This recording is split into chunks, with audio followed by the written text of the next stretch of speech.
want to give everybody to give a big hand to this amazing outreach that we are receiving from USCIS. I asked for it before you started talking. No, joking. So I don't think that I'll ask them, they don't need any introduction, but we do have... I can introduce myself and the team if that's easiest. That would be wonderful, Julia. Okay. Thank you very much. Yes, thank you. All right. Thank you very much, everyone. We are super excited to be here. I think this is the first time ever that, well, I know it's the first time IPO has done YouTube Live. So we have just bolted into the 21st century.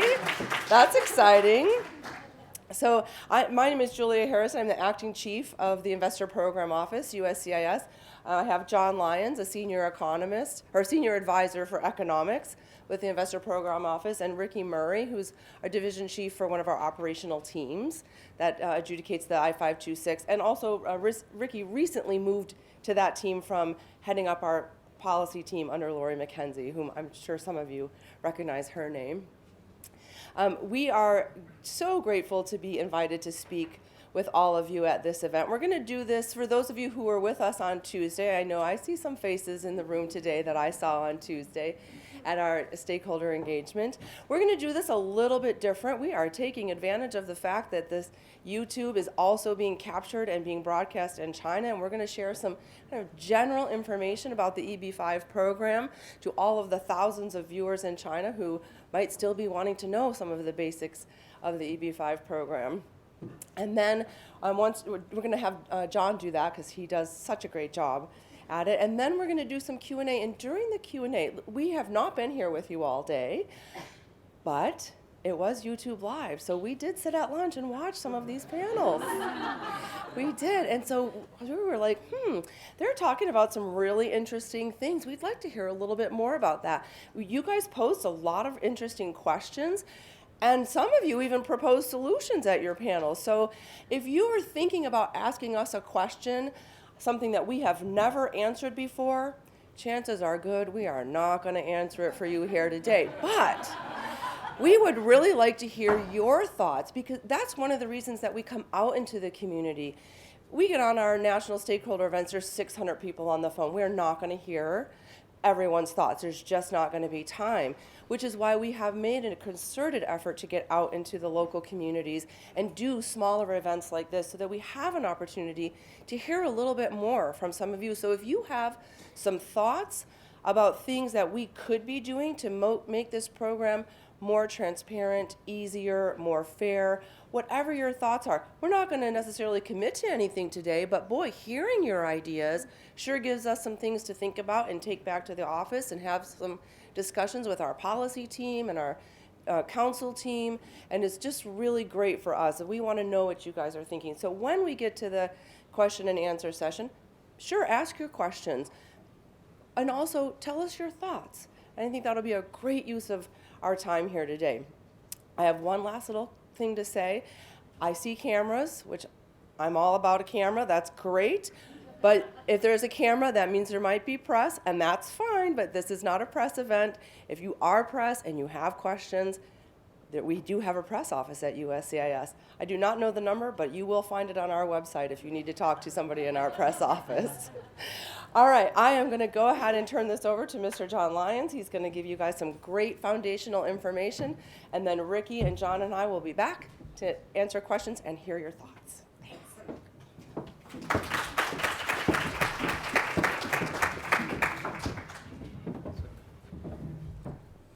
We were a little unsure as to what to present. Quite obviously, there are things like the proposed regulatory changes or proposals that may be coming from Congress which are yet undetermined. So those things we can't discuss. But when we found out that this event is being televised, not televised, but sent via YouTube and carried on some Chinese channels, we thought it might be interesting for potential investors and to understand what it is about the EB-5 program that compels so much interest. So I'm going to try to go through that today. I apologize if this is basic, but it is very basic. I have been advised by my counsel that I should not tell any jokes, not necessarily, not necessarily because it's inappropriate, but because they're not funny. Uh, let's start with the first slide. Do I have the... These are the kind of topics we're going to cover today, which are very basic. What is EB5? What are the two pathways? What are the requirements for participation? The regional center structures, the motivations for investors and businesses, and a little talk about some issues at the end which may interest you. In particular, that about program integrity and about the use of capital in the United States.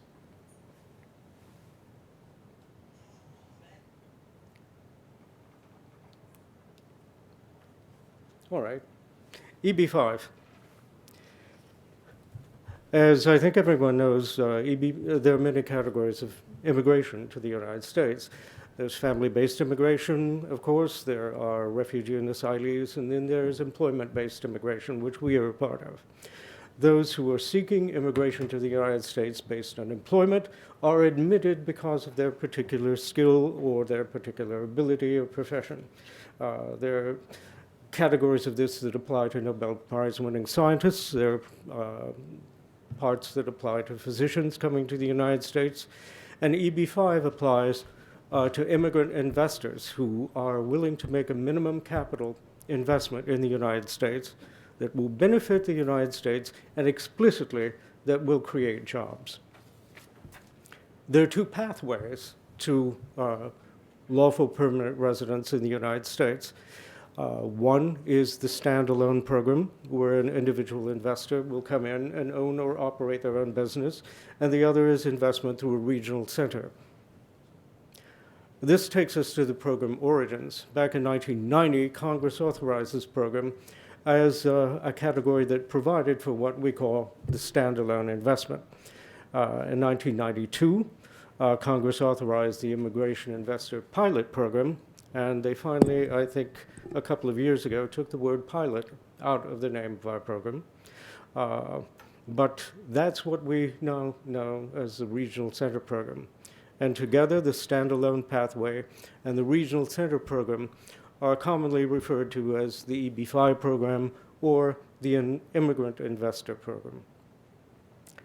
The two pathways to seeking lawful permanent residence in the United States have some similarities. The investment amount, for example. The minimum investment amount for an investor is $1 million. If the investment is in an area of high unemployment, 150% of the national average, or if it's in a rural area, areas that traditionally don't have access to capital markets, then that investment amount, the minimum investment amount, is lowered to $500,000. The immigrant investor must make an equity investment in a single new commercial enterprise. The investment be at risk. There must be the chance for gain. There must be a chance of loss. And, most importantly, it must create or preserve a minimum of 10 jobs for each immigrant investor. The differences are largely in the mechanisms of job creation that can satisfy the immigration requirements. For the standalone business, it's direct jobs per investor. You can think about this in terms of the people on your payroll. The regional center model, which is undoubtedly the most popular model, and I think takes close to 98% of our petitioners, allows an immigrant investor to claim jobs from direct, indirect, and induced sources. Direct jobs, of course, are those who are directly involved with the production. The indirect and induced come from the spending on the job that create newer jobs at the suppliers of goods and services for that business. The direct, indirect, and induced jobs are calculated generally through economic models called input-output models. And That's also an ease for an investor. An investor going through the regional center system and the regional center itself to prove the job claim at the end. If the jobs were resulting from the investment of X amount of dollars, and the multiplier or the algorithm of the model showed that the expenditure of X amount of dollars would create so many jobs, all the regional centers need to provide is adequate evidence that the expenditure, the input into the model, was actually expended. So it's a tremendous advantage in that respect. Now, the process for immigrant investors. The first thing is, of course, the immigrant investor has to decide whether they're going to pursue a standalone or whether they're going to pursue investment through a regional center.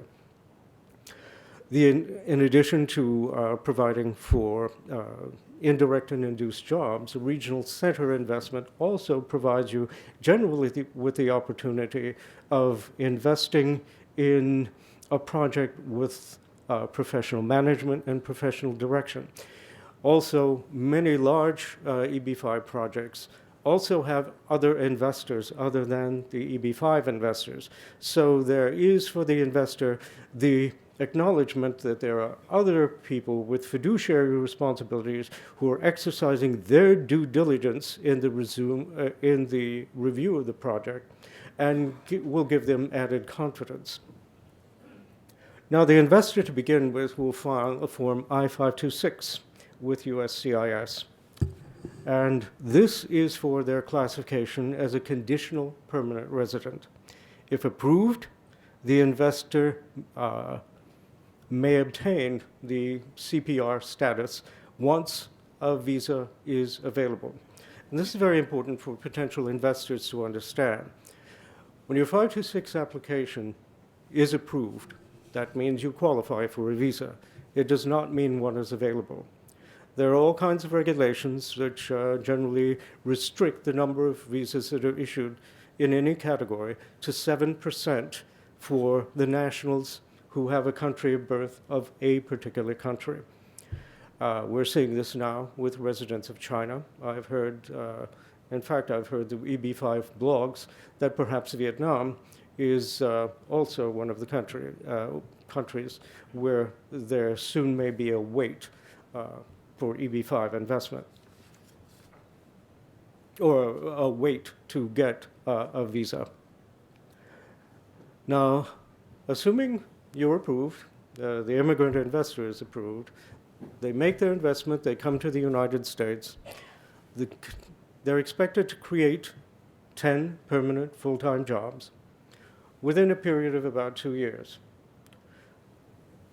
90 days before the anniversary of their entry into the United States, they file a Form 829 requesting that we remove the conditions and they become a lawful permanent resident of the country.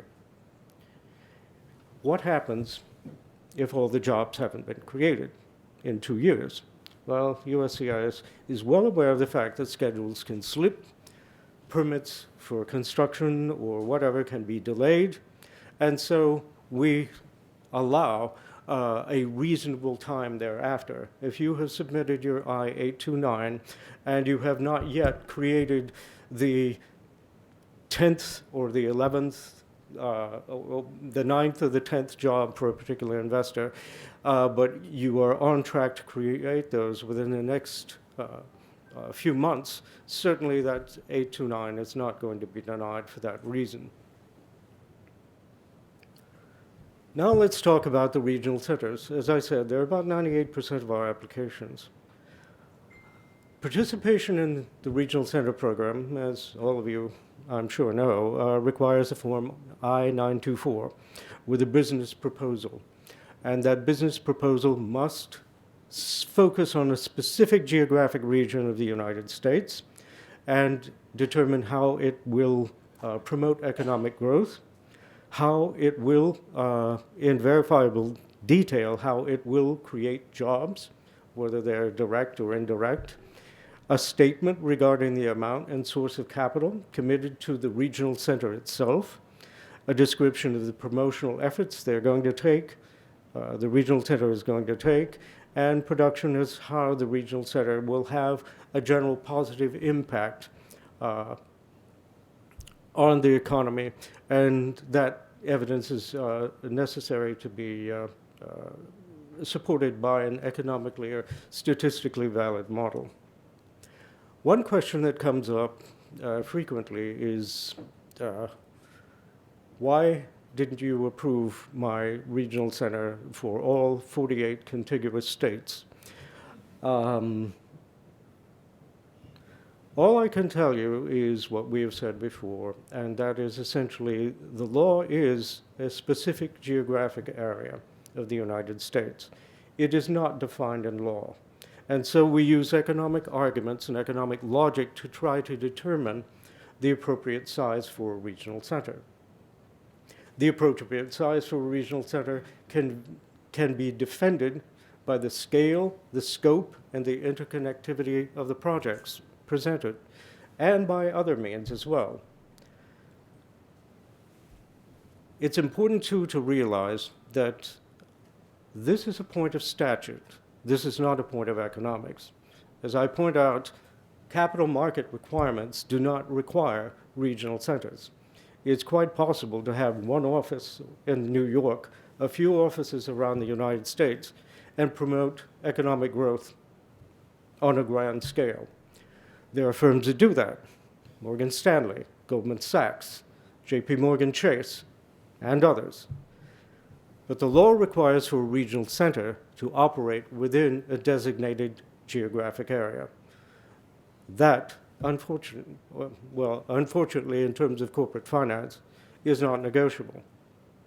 And so I urge you, as practitioners, to look very carefully at your examinations and make sure that you are not claiming some kind of overreach in requesting geographic areas. More on regional center applications. There are different types of proposals. As I mentioned, when you apply for a regional center designation, you present to us a business plan. Now, that business plan can be a hypothetical business plan. The hypothetical business plan is only good to secure your designation as a regional center. It's not an approvable project necessarily. It doesn't comply with our decision matter of Ho that lists all those great requirements and legalese of what is required to be a responsible and credible business plan. Or you can file the actual business plan, and this is valid for the designation of a regional center if you're seeking your initial designation, or when you're presenting the project to USCIS for adjudication for specific approval of that project. An actual business plan is where you have to have matter of Ho compliance, where you have to show that there is a valid marketing study, there is a valid your permits, your other regulatory requirements from entities outside the USCIS are approved, as well as those of the USCIS, and that you present to us at least your revenues. I love the way it is in matter of Ho. Someone wrote this. It's the revenues, expenses, and the bases therefore. If an economist had written it, they simply would have asked for performance. And I can't urge you more strongly that performers serve a great use when you submit them with your business plan. A performer is a guidebook. I can write you a brilliant narrative, or I couldn't, but somewhat good, on how to build a house, but it would really help if they also provide a blueprint. It cuts down on the chance of mistakes, of misinterpretation, et cetera, et cetera. Most plans we get are fairly well written, and some are exceptionally well written. But there's always some ambiguity. As they say, English is a tricky language. Also, you have seen those projects day in and day out. You know the text and the subtext. We don't. And I assume a great number of you are attorneys, and you probably read contracts and legal documents every day. You probably don't read something one time and think, totally got it. You probably have to think about it, and you probably have to ask at least yourself some questions. And that is why you get requests for additional evidence when you do. And as I've said at other engagements, I truly hope you understand when we send an RFE, it is not a question of your intelligence or your integrity. And it is not an indication that we are stupid. There are other indications of that. But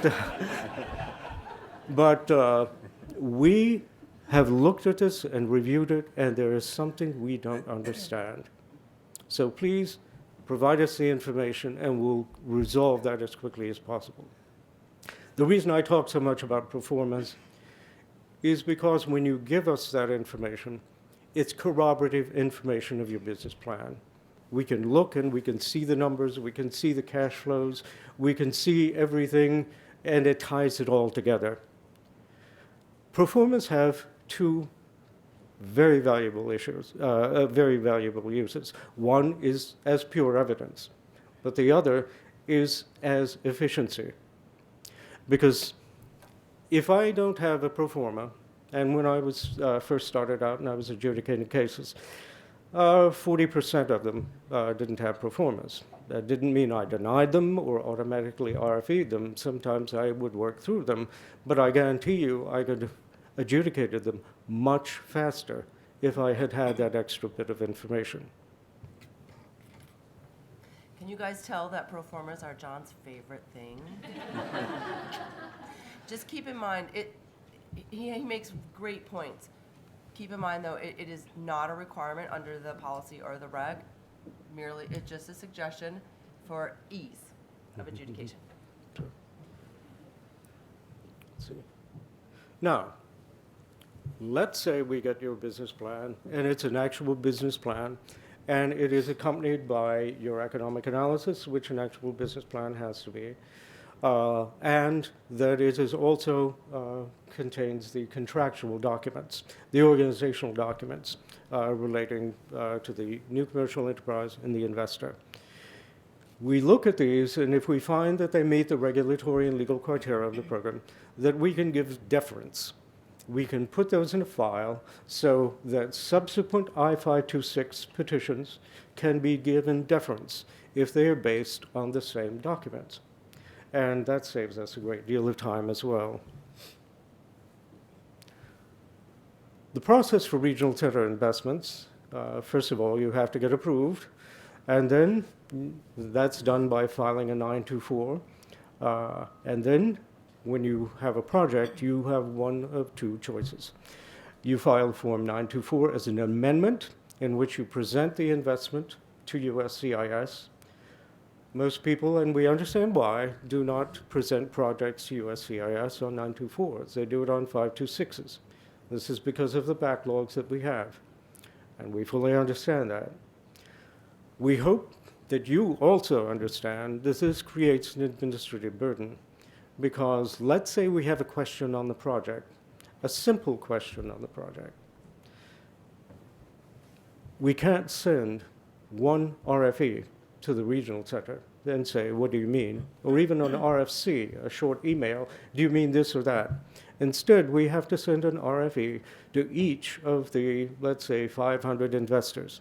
So you can imagine the coordination, the effort of getting these letters out, of getting in the responses, of dealing with those who don't respond. It places a lot of extra time in the adjudication of cases. Once we review the documents, whether they are presented to us in a 526 or 924, we review them to see if they meet the requirements so that we can grant deference. If we can, then subsequent adjudications are made much faster.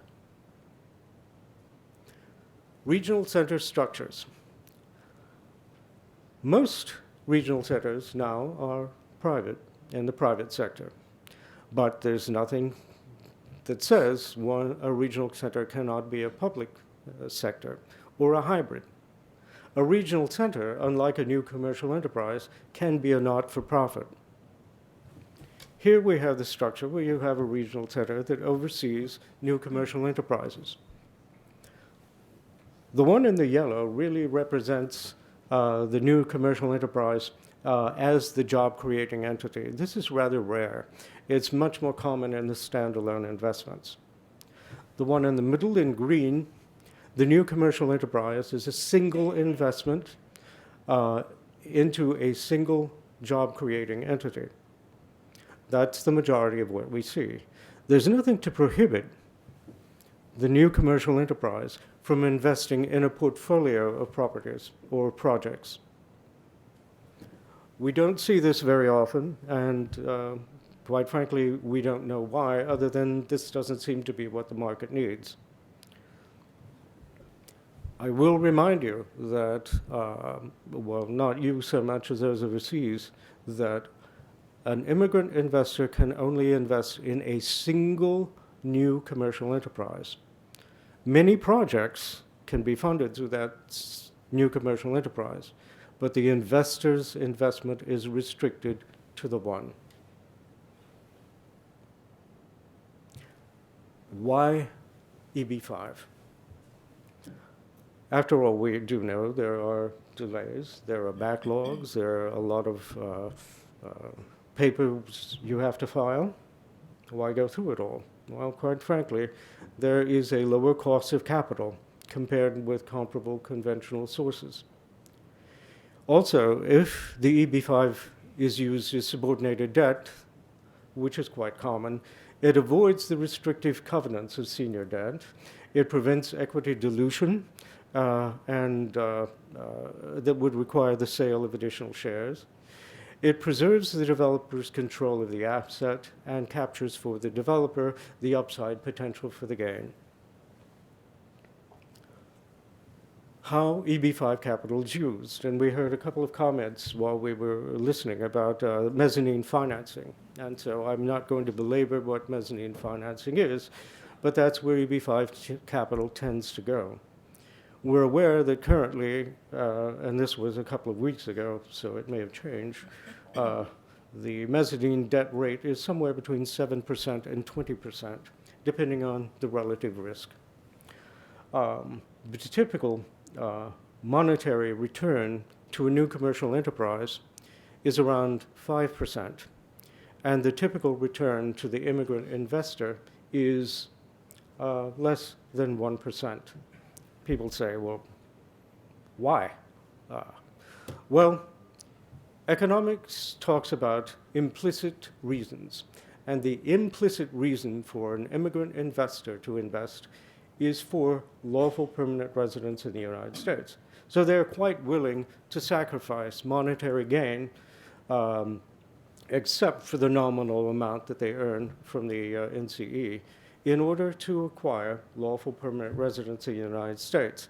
That carries a great value.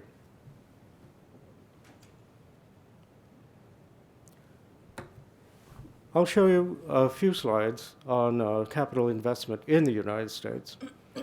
In 2015, total capital investment in the United States was approximately $3.6 trillion. I want you to notice, too, where that little bump goes down at around 2008, 2009.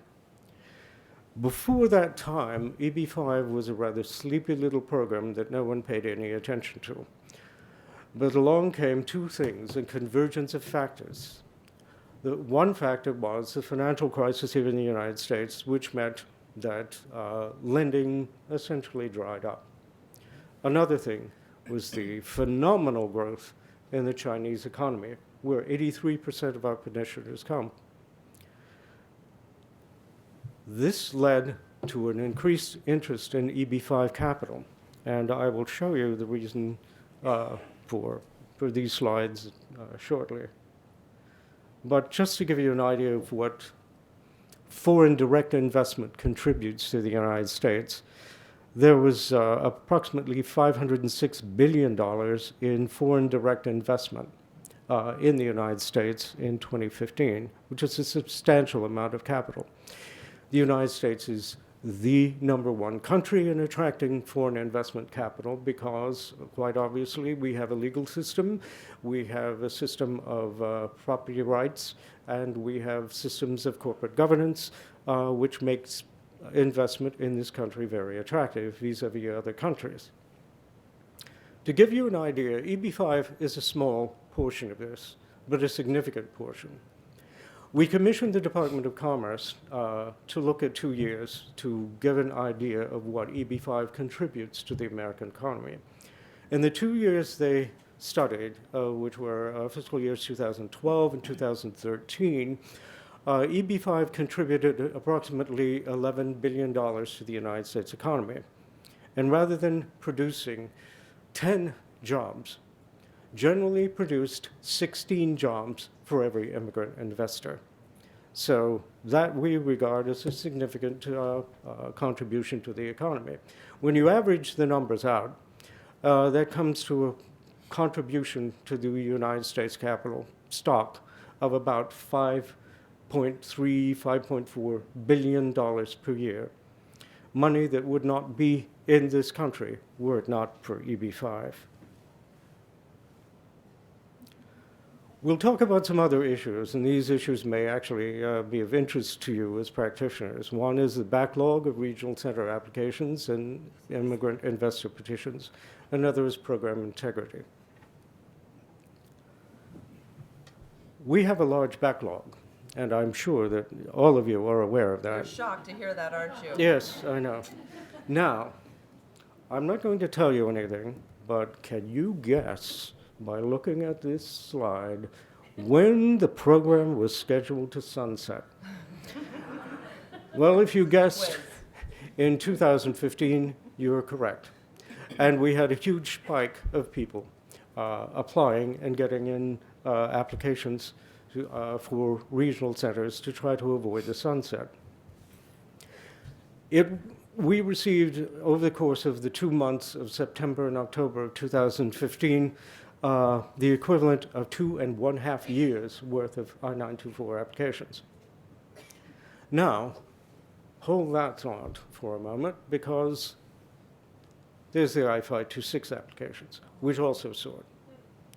Hold that thought for a moment and remember what I said earlier, that a regional center doesn't necessarily have to present their project on an I-924 amendment. They can also present it to USCIS on an I-526 petition.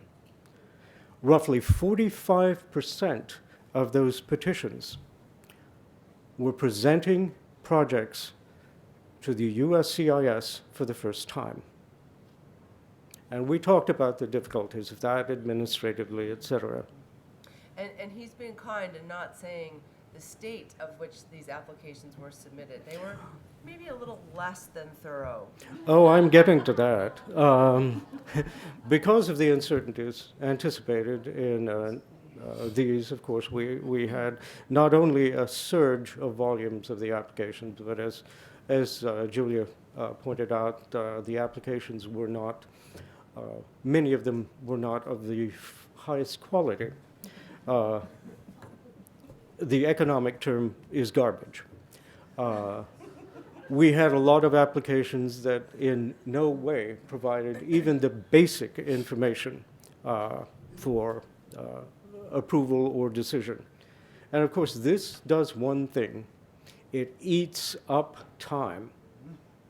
And that's why our processing times are quite long. The good news is we have finally made our way through that series of applications and are now getting the regular standard of applications that we are getting now. There are, for regional centers, 3 things that really affect your processing time. One of which you have control of, the other 2 you don't. The first is your place in the queue. Are you number 39 or are you number 390? Can't control that. The other is applications 39 through 389. What quality were they? And how do they either keep the system moving or slow down the system? and the other is the quality of your application, which you can control.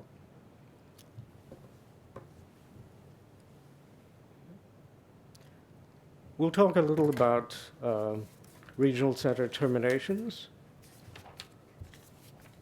This goes to the crux of program integrity. I'm sure all of you read about some misappropriation of funds that have taken place in different regional center projects in this country. It's very disturbing to us, and we are doing everything we can, combined with the knowledge and the efforts of our law enforcement partners and with the Securities and Exchange Commission to deal with this as effectively as possible. To give you an idea of what has happened in terms of terminations, and this is taking away a regional center's designation. Between May 2008 and September of 2015, USCIS terminated approximately 173 regional centers of the 974 that had been approved through that date. 137 of the 173 regional centers were terminated because they failed to file their annual report, their I-924A. 36 regional centers were terminated for the failure to promote economic growth. The failure to promote economic growth, for the most part, wasn't a misuse of funds. It was simply not having any projects within a 2 or 3 year period of time. But nonetheless, when you don't serve the purpose of the program, we terminate those regional centers. We're often asked about the complexity of our system, and we realize that EB-5 securities are private placement securities. They do not have the traditional continuing reporting requirements of securities issued on the stock exchange. They do not have the same disclosure requirements. They have different elements required for their prosecution in the event of misappropriation or malfeasance. But nonetheless, there was a wonderful study that was done. I don't have it with me, but if you are interested, I'll be happy to send you the link. It was a longitudinal study done between 2005 and 2015 that looked at the financial fraud in the regulated financial industry, the brokers, the traders, the financial advisors, the people on Wall Street who are regulated by the SEC. And that fraud rate was about 7%. I can tell you that our rate for known fraud, suspected fraud, and cases where we're investigating where there may or may not be fraud, when you add together that percentage, is far, far less than the 7%. So, and I have to say, as a matter of disclosure, that has nothing to do with me, unfortunately. That has to do with some wonderful people on this next slide. First of all, there is our Fraud Detection and National Security unit. And this tells you what we do to preserve the integrity of the program. Our FD&S people in pre-adjudication look at every application and virtually every petition to ensure that bad actors, known bad actors, are kept out of the program. They also look at this to make sure that no threats to United States national security come through. In the adjudication phase, you have economists and you have adjudications officers who are looking for strange clauses in contracts, who are looking for things which may eliminate or significantly reduce the possibility of a gain, or things that just don't look right. And when we see those, they go to the appropriate authorities for investigation. I tell economists, we're the thin red line. We actually look at the business plan, and this is why we RFE you and for other people, because we want to make sure we understand it is exactly what you are saying. Because from our experience, the vast majority of times, it is whole and it is complete, or it can be explained, and there is no hint of wrongdoing. But in those cases where we have noticed a pattern of activity or information which can indicate fraud, we are going to question it. The next is our post-adjudication. In our post-adjudication, we have the Fraud Detection and National Security Unit, and they do random site visits. I was, and as well as for-cause site visits, I was privileged to ride along in one of the site visits, and it was a very pleasant experience for me because there was an economist who was very concerned about a particular project and the timing. And we couldn't find anything on Google Maps, or we couldn't find anything to indicate that the project was going on. And when we arrived in the city, we drove by this project, and it's a massive project, well underway, and it confirmed that it was a viable project, it was well underway, and there was no need to further investigate.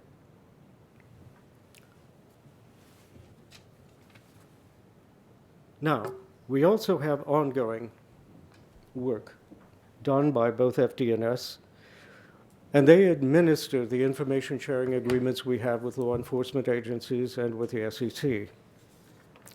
We also have a new unit, the compliance unit, and they do the reviews of the annual filings of regional centers. As you know, we have redone the Form I-924A. We understand there is some confusion about some elements of that, and I think we addressed at the National Stakeholder Engagement that we may be putting out a correction or at least an advisory on a particular element, and I'm sorry I don't remember the exact details of what that was, but quite obviously we don't want you to be confused about the filing of the 924A. We also do compliance reviews of regional centers, and this may involve on-site inspections. And our compliance unit is also responsible for the actual termination of those regional centers that either fail to file or fail to promote economic growth for whatever reason. That's really the conclusion of my show, and I thank you for bearing with me. I hope this has been particularly informative to those overseas, and I thank you for your time and your attention, and we'll go to questions. All right. You've got three of us up here. What do you have for us? Do we want to ask our question? Huh? Do we want to ask our question? Ask one first. Fighting over the line. Thank you very much for coming today. My name is Julia Park. I'm from Advantage America EB5 Group. John, just to answer your question of why don't more NCs do multiple projects, it's about timeline because of the 30-month rule. It's hard enough to get one project to fit into the requirements to do multiple projects in that fund model. We've looked into it, and it's just very, very difficult to do. I think that's one of the reasons why. Two quick questions. About the policy manual now that we have online, which is very helpful. Before we had the policy manual, we had the guidance memo that was kind of carved in PDF. Now we have the policy manual that seems to be updated almost real time. And it's kind of hard to keep up. Are there any plans to maybe have a website that sometimes you can change a little bit, like an and to an or, which has big impacts. And the industry is basically relying on one blogger, who, Suzanne, who basically downloads everything and blacklines it in her free time and shares it with us. But if there could be a formal process of being notified when there are changes to the policy manual, that would be very helpful for the industry. There actually is a formal process. Is Anytime there? we make a change to the policy Is it me? manual, there's an alert that goes out that says the policy manual has been updated, and it very clearly says which sections, everything. So if you're not seeing that, Well, I have received them on occasion, but for example, when you took out the 924A, well, when you added the 924 amendment filing requirement for geographic expansions, for example, I think the entire industry missed it. And if you'll recall. that was done in the, if I remember correctly, that was done as part of a form revision, which goes through the Federal Register process. And yeah, I think you're right. I think a lot of people miss that. So I would just advise, if you're doing this work, pay attention to both of those sources. Yes, Yes. we pay attention. And Yeah. even then we miss them. So, well, thank you for But that. we'll try That's- to do a better job of making sure we Communicating. mention that in our stakeholder engagement events that we have as well. And we appreciate you being here as part of those efforts. Second question, regional center terminations. You mentioned 2 or 3 years of non-economic activity. I do understand the interest of the USCIS in needing to kind of keep the numbers in check, because there are hundreds and hundreds of non-acting regional centers. That said, it takes a very long time and a very high cost to get a regional center approved. For example, our group has 6 regional centers. When we started the process, say in Nevada, we had a project in mind. It took us 2 years to get it approved. Along the way, the project went away. We clearly have intentions of having future projects in Nevada, but this year, for example, I mean, not case specific, but just for example, it's been 3 years and we're expecting a termination letter. We're very active in other states. And so if you could rethink your policy of the 2 or 3 year just kind of almost automatic cutoff now that we're seeing recently, where regional centers are just being terminated. If you could have us maybe 4 years, 5 years, a little bit, give us a little bit more time. That's also, I believe, in the best interest of the USCIS as well, in a way, because we're filing our 924As, we're paying the filing fees. If the law changes and we're required to pay $20,000 a year to keep that license alive, that's a source of income as well. So I think if we can work together to kind of find a middle ground instead of cutting us off after 2 or 3 years, that would be helpful. Yeah, keep in Thank mind you. it is not a hard and fast rule 2 or 3 years. And it doesn't, we do look at the totality of the evidence that you submit. So if you are making progress towards a project, submit everything you've got. And we will consider all of it. Yes, and remember, it's not a summary execution. You're sent first a notice of intent to terminate, and you do have the plans to respond to that and present the evidence that a project is under development or is underway, and we certainly do consider those. And a lot of regional centers have not been terminated for 3 years of inactivity because they are showing us, yes, we have something on the horizon. Thank you. Yeah. Hi, my name is Jinhee Wild, and I'm from Washington, D.C. area, so we all had to come up here. You're thank welcome. You. Thank you very much for joining the industry people at this kind of conference. It's first ever, and this is very exciting. There are a lot of EB5 practitioners that are new to the industry. I've been doing it for 10 years, but they're new, and I think your explanation today, overview, was very helpful. One in particular that struck me is that overseas, I have seen some of the migration agents or investors misunderstanding the I-924 designation application with hypotheticals as being sold as a equivalent of exemplar application with actual plan, which is completely different. And people are saying, oh, we got the exemplar approval, so that's all good. And what it really meant was the designation application only. And I think your explanation of why that is different was very helpful. So thank you very much. Great. Well, we appreciate that, and it's really good feedback. It sounds like we should do a little bit more of that and maybe publish some things on our website. Great. Thank you. I also want to extend our thanks to you for this outreach. And I can tell you it's not only China who are watching today, but it's also people in the UK and in India and in the UAE. We've tried to get as many people as possible. That's so great. One of the big issues, which I'm really glad, John, you did state, was some of the reasons for the delays, because literally on a daily basis, we're dealing with clients who are upset, who are asking us to do federal litigation, anything and everything to speed up their applications. Perhaps they have, there's so many issues, their OPT is running out, or there's other issues that they have emergencies for, which we all understand because these are human people and everybody has something or another. When you have a project that has already been approved, you've stated many times, not just today, but in past stakeholder meetings, that there is a deference accorded to that. How would you like immigration attorneys to show that deference? Do you want a big pink piece of paper, or blue, or red, right at the beginning, showing approved project? Or, you know, how would USCIS understand how you would like to see this presented?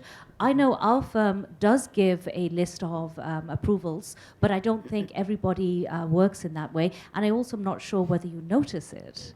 So that's one of the questions. The second one is we have a number of expedited cases where the cases have been approved as an expedite. However, they're stuck because the project hasn't been approved. What do you do in those situations? Mm-hmm. So let me answer the first question. If you're submitting 526s and you've already gotten an approved exemplar, we talked about this in our stakeholder engagement on Tuesday. Send us a list. When you send in the 526s, or you can send it to us via email. We've already gotten one since our engagement. One of our stakeholders sent us an email saying, you asked for this, here's the list of 526s that are pending associated with the exemplar. That's great, makes our jobs a little bit easier. We do what we can to kind of research and make sure that we're capturing it, but you know, our systems are not perfect, so we don't always catch it. So if you want to let us know, send us an email or a cover letter. That's super helpful. We really like that. With deference in huge letters? It's not really about deference. It's about these are the petitions associated with an approved exemplar, right? Because it's really just a matter of us matching them together and then making sure that they move to the floor. If the exemplar is approved, then we're not going to redo the project review or adjudication with the petitions if we've already done it on the 924 exemplar, or vice versa, right? It doesn't matter. We want to do that one time and then move the rest of those I-526s to the floor to be adjudicated. It's not terribly easy for us to do that matching on our own. It's a bit of a manual process. So if you include that information for us, it's really helpful. And then to answer your second question, the approval of an expedite, this is commonly misunderstood in the entire stakeholder community of USCIS. The approval of an expedite means that we're going to move the case to the front of the queue. We don't speed up the actual adjudication. The regular adjudication happens. There is no shortcut in the adjudication. We don't do anything different in our adjudication. It just means we take that case from the middle of the line or the back of the line and move it to the front of the line. That's once we've done that, expedite's done. That's the expedite. So hopefully that helps understand that a little bit. Doesn't mean that you can't send an email to our customer service team and follow up with an inquiry. Thank you. Mm-hmm. Hello, and thank you very much for coming today and talking with us. My name is Ted Gilman, and I own and operate a SEC-registered broker-dealer. I have a due diligence question. In doing due diligence on regional centers and the sponsors of regional centers, oftentimes there are sponsors that operate multi-jurisdictional regional centers. I've yet to come across one that is a registered investment advisor. Nevertheless, it seems like there's a lot of investment advice going on in the industry with respect to immigrant investors. So my question is, has USCIS, in its interagency discussions with the SEC or others, had this issue arise with respect to investment advice that's being pro-offered to immigrant investors. Thank you. Yes, we are in communication with the SEC, which has jurisdiction over investment advisors and over broker-dealers. I know the SEC is very concerned to make sure that unregistered broker-dealers are not operating anywhere, including an EB-5. I'm not an employee of the SEC, so I can't tell you how they are looking at the due diligence of regional centers, et cetera, or whether they recognize them as having fiduciary responsibilities. I honestly don't know. I can say that if you do have a concern, you should report that either to FINRA or to the Securities and Exchange Commission, because they are very diligent in their enforcement activities. Thank you. Again, thank you for coming. Everybody says that. John Pratt with the Kurtzman Law Firm in Miami, Florida. And I've asked this issue before as it relates to denied I-829s. As we know, the regulations provide that they're continuing to be lawful permanent residents. It used to be in the adjudicator's field manual that the CIS had to give evidence that they continue to be lawful permanent residents because they can renew that application, the I-829, in removal proceedings. The problem that we're seeing, and as we're litigating some of these investors have I-829 denials, you're dealing with different agencies, and it was omitted from the policy manual that CIS is required to give them proof that they're lawful permanent residents, obviously until there's a final administrative order through the immigration court or the Board of Immigration Appeals. But it also has affected CBP, for example, when you're having some of these residents with a denied I-829 coming in through the border, and CBP believes that they should be in removal proceedings or that they're paroling them in when they're really lawful permanent residents, and under the regulations, they're not even seeking an admission. Again, and I asked this issue on Tuesday at the stakeholders, and you mentioned you're looking into it, but if you could update the policy manual to bring it in conformity with the regulations, BIA case law, and the former guidance that was provided in the adjudicator's field manual. And it would be prudent sooner rather than later, because obviously certain people are being affected by the different interpretations of different CIS offices throughout the country in issuing the stamps and or CBP officers allowing these investors to come back in to the United States. Thank you. Hi, I'm Bill Cook with Global Migration Law Group in Washington. Again, I also want to thank you for coming, and Jan, I thought your presentation was a great high-level overview of the program. I'm glad it's going to get widespread dissemination around the world on YouTube. I was wondering if you could expand a little bit on the office's expectation with regard to the nexus between invested EB-5 funds and job creation, particularly in the context of risk reduction mechanisms like escrows until the approval of a 526 or the use of bridge loans. Bridge financing is something that we're currently reviewing. As a matter of fact, I think particularly after the engagement, it became clear that this is very confusing. I'm not going to speculate on what our determinations are going to be, but I can tell you that it's more than I will take this under advisement. This is a key issue for us. We realize this is an absolutely critical issue for business, and we're going to move to get some clarification on it as quickly as possible. If I might, from the investors, it's a key issue as well from the investor standpoint. There's a lot of projects in the market now where a bridge loan is at the core, so the juxtaposition between job creation, people entering into the project at the late stages, and the non-payment of the bridge loan are key issues that converge and potentially make the outcome different for earlier investors than later investors. Understood.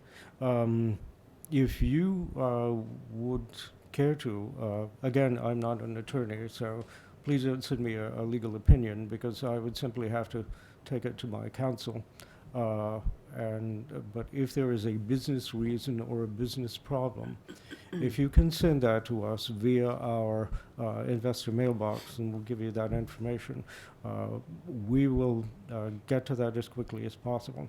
Because, again, you're in a very important industry and a very important business. We don't want to be an obstacle.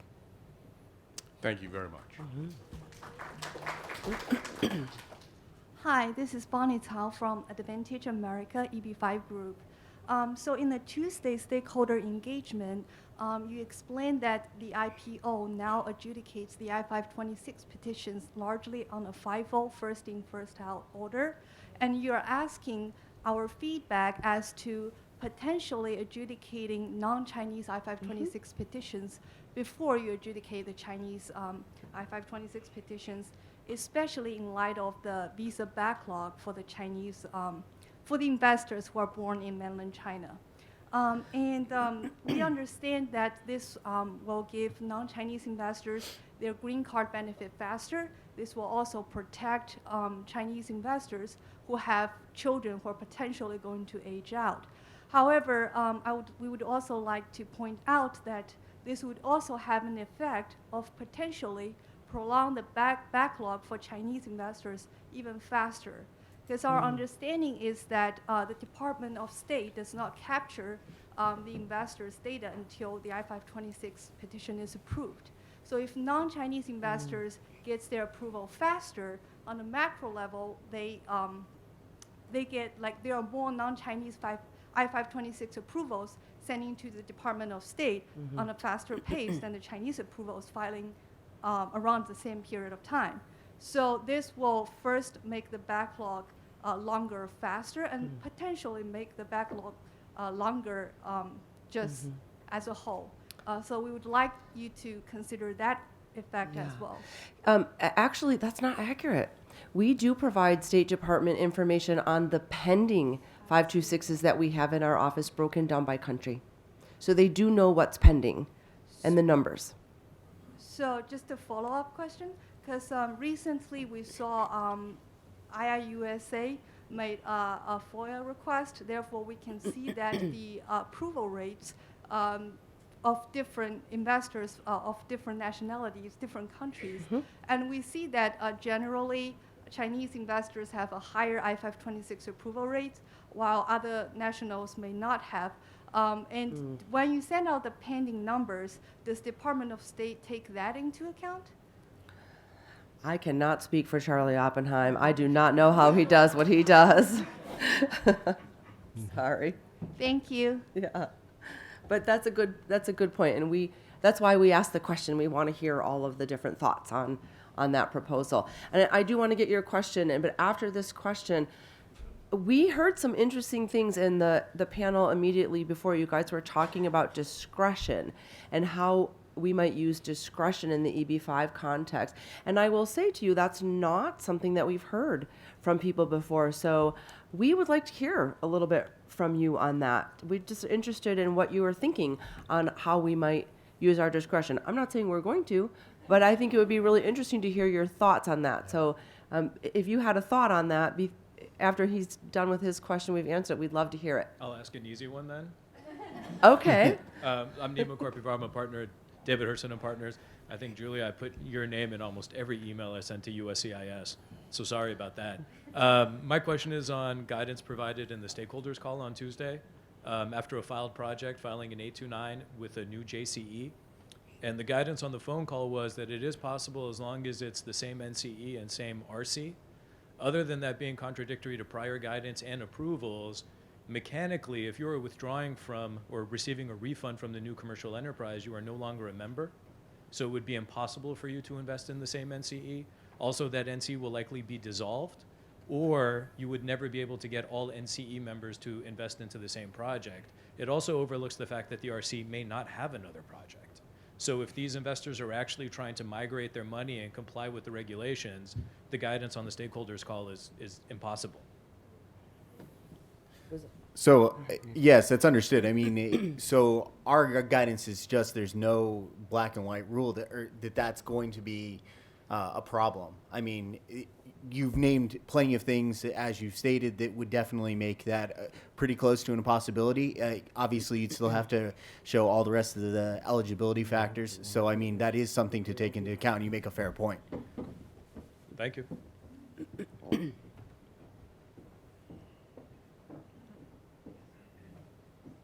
Hi, Sam Silverman, Managing Partner, EB5 Affiliate Network. We own 15 regional centers that cover about 21 states. You've probably seen our name across your desk at some point, I would imagine. I have a question about kind of changing regional center sponsorship. We've been involved in a number of different projects where the investors were originally on another regional center that, in some cases got terminated, and then the investors switched over to one of our regional centers, or there was a dispute with the previous regional center. It wasn't terminated, but the project was still switched over to one of our regional centers. And there hasn't really been any formal, and subsequently some of those people who were switched over, got an 829 approval, or, there was positive kind of reaction from the service that, that was accepted. But there hasn't been any formally published, guidelines as to when a project or an investor can, under what circumstances, switch regional center sponsorship, and how that would have any effect on their petition timing or approval, if any. I don't know if there's any comments, or maybe you could just share some light on that type of a situation, because we are seeing a number of situations where regional centers that had one project have a problem, and then the license got taken down. Now where do those investors go, and can they switch, and under what circumstances? So we are looking to put out more formal guidance on that issue because it is a problem. But right now there are at different stages that problem obviously manifests itself differently.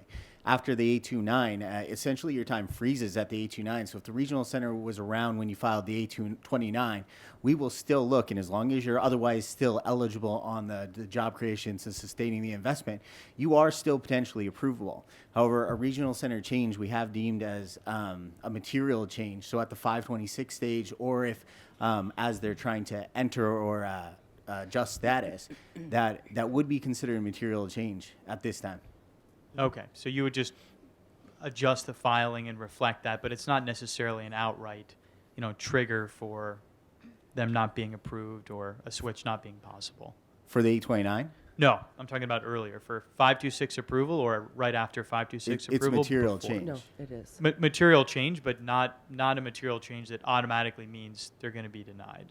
No, it absolutely does mean that. Yeah, that's Yes. exactly what it means. But we've had situations where we've switched regional centers and investors have been subsequently approved. If they haven't filed the 526, I mean, if they put the investment in potentially, I believe you could change before you've invested, before the 526 is filed.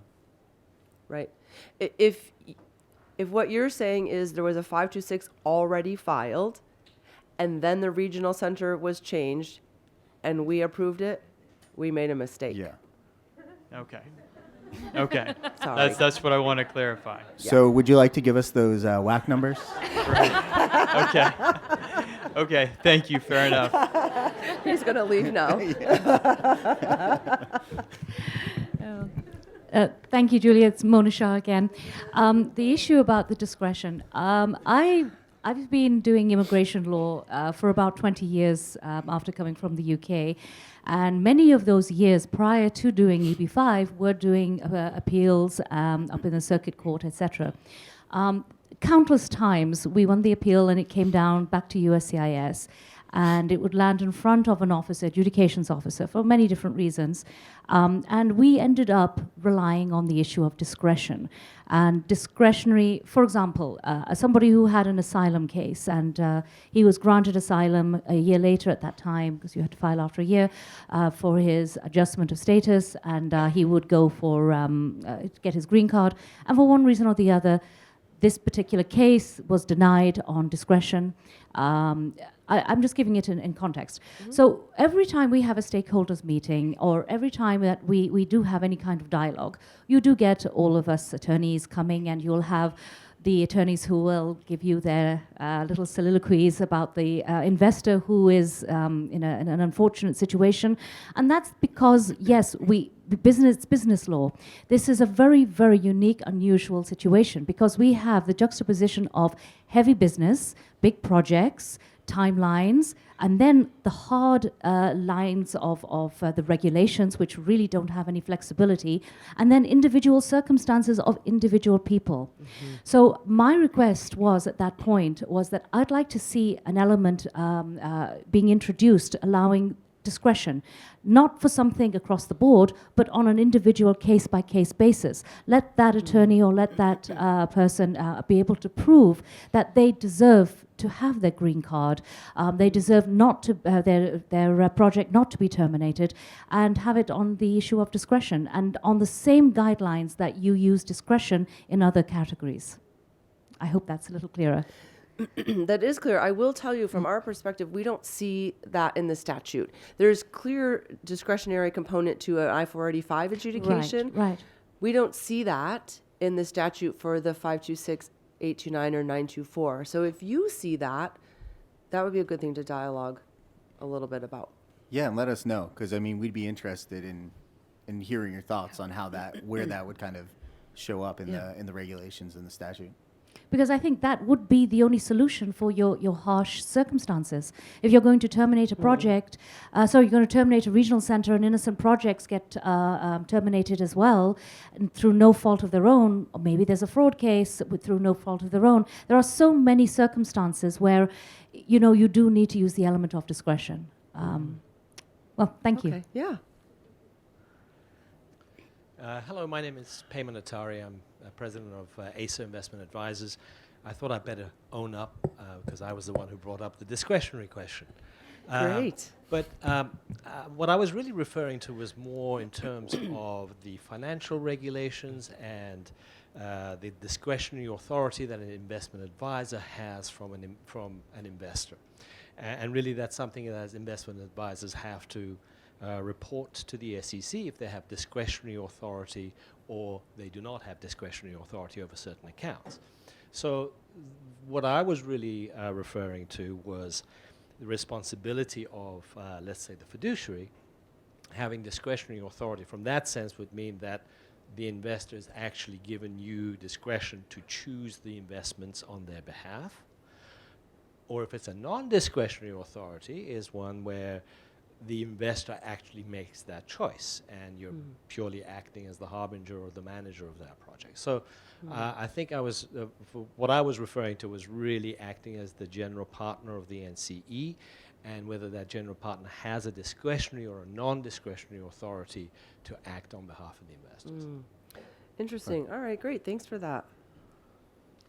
Yeah, I'll take a different crack at the discretion. I agree with you that the statute doesn't say it, like in the adjustment of status context where you do a balancing, et cetera. But you do have discretion to set a policy, and one of those policies is what you announced this week and announced again here.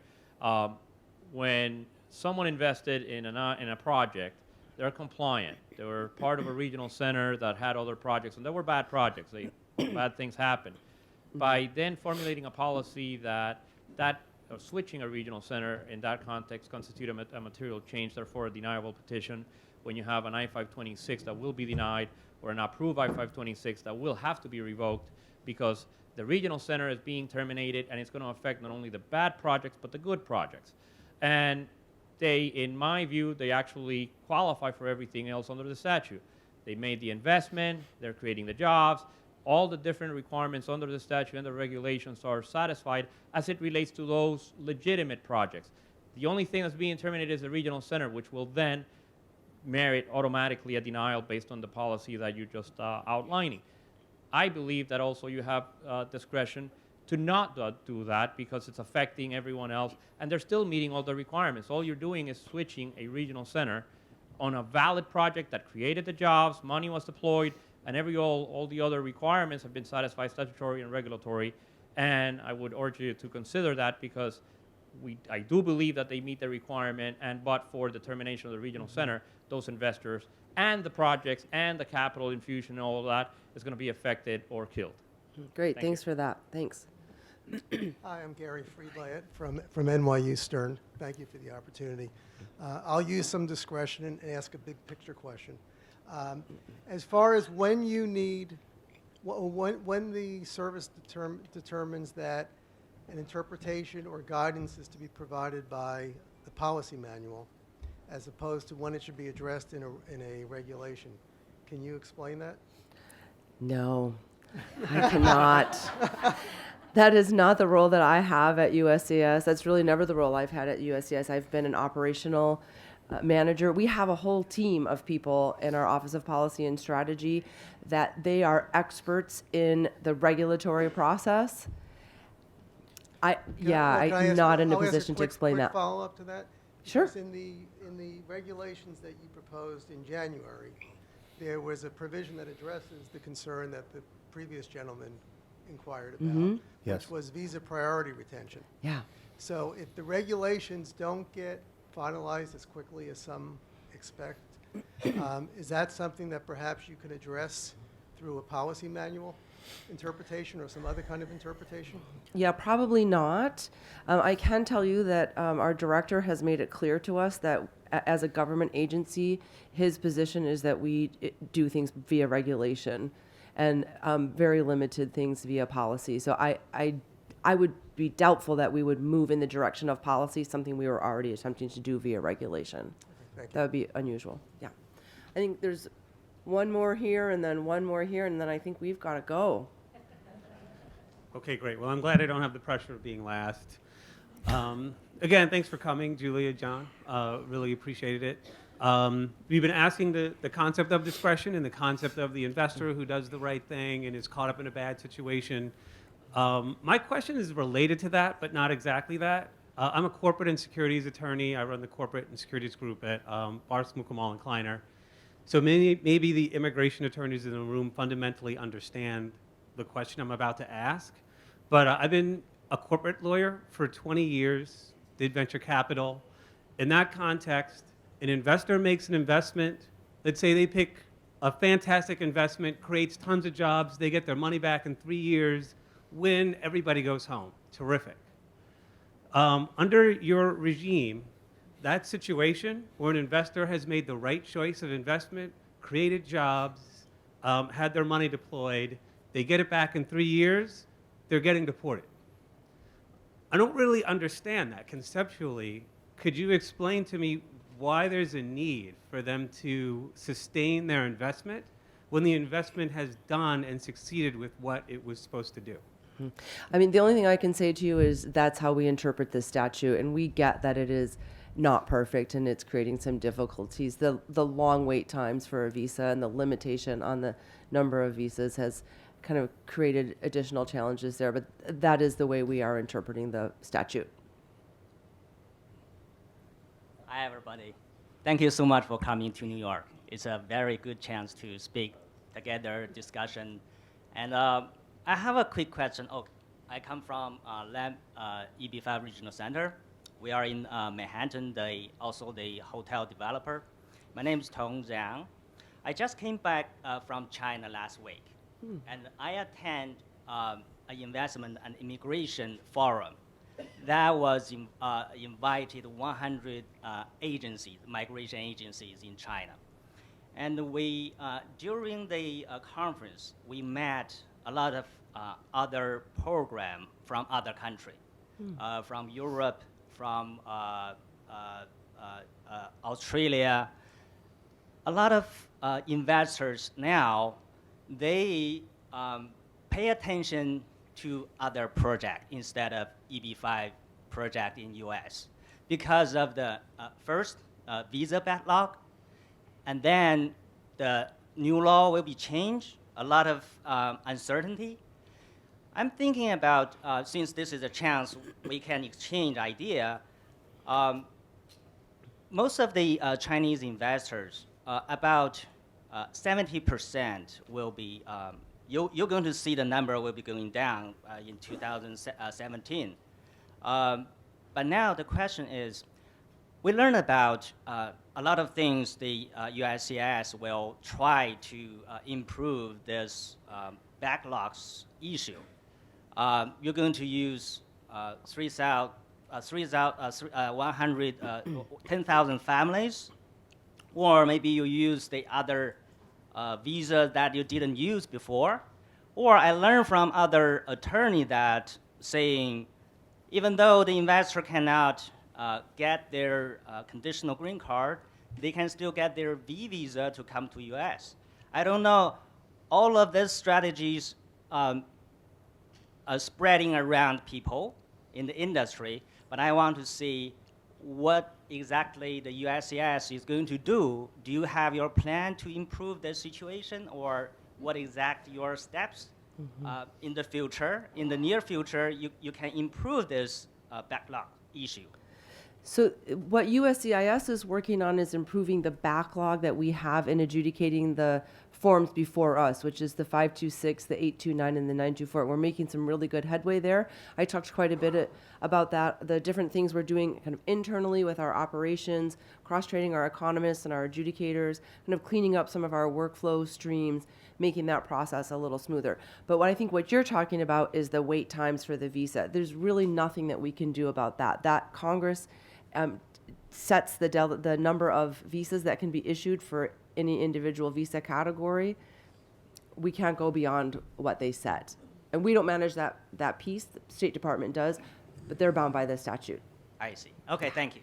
Julia, one more question? Just Okay, one more. One quick One more, question. 'cause I can't resist. just heard that you spoke at the steering committee meeting that you will put a 4 months hold on filing of petitions. Is that true? I don't know anything about a steering committee meeting. Oh, It was okay. another Julia. Oh, no. I have no idea. So USCIS does not have a plan to put a hold on accepting any new applications next year, at the beginning of the next year? I have no idea what you're talking about. Oh, okay.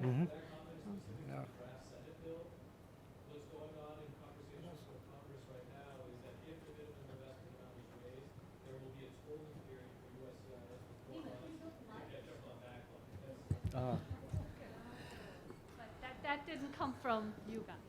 That wasn't me. No. That's not you guys, that's conversations on the Hill in legislative reform of VB5, that if legislative reform is passed in a higher increase amount, moving away from TEA and a new market tax credits system, that there would be a 4-month hold in all new filings for USCIS to catch up. It's not comment from USCIS. It's Fascinating. It's proposed by the Senate to give you guys a chance to catch up. Apparently we need to come here to these engagements to hear about what's going on. Anytime. Wow. I'm glad we're here.